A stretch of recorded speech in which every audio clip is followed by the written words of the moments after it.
Ê, thế là bồi hiền bẩn lộ lâu bậy để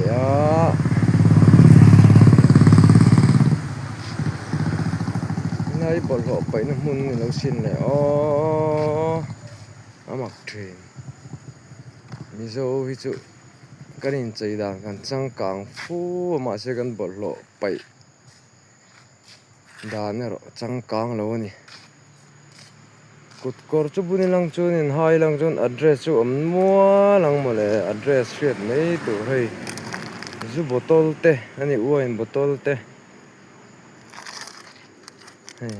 tắm mấy glove bún cha phẩm khop mấy address hai chin address chút khát ta lộn đòn nghề nghề ya không ai ta cái này phải to lâu xa mà thế từ tuổi kể là thế thằng nào mà phải chơi khu tắm lúc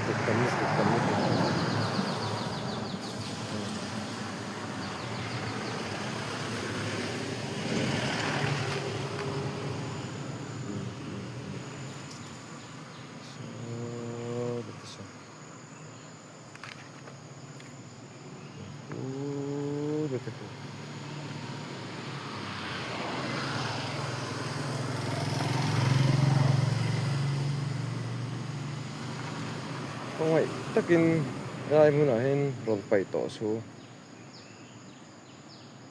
man nhìn nhị chuan paisa enjoy trâu đồ na bảy năm hun bảy tin em xin bol lon khona car khata voi thum cái là không có gì này chứ họ nên ra bảy tổ số mà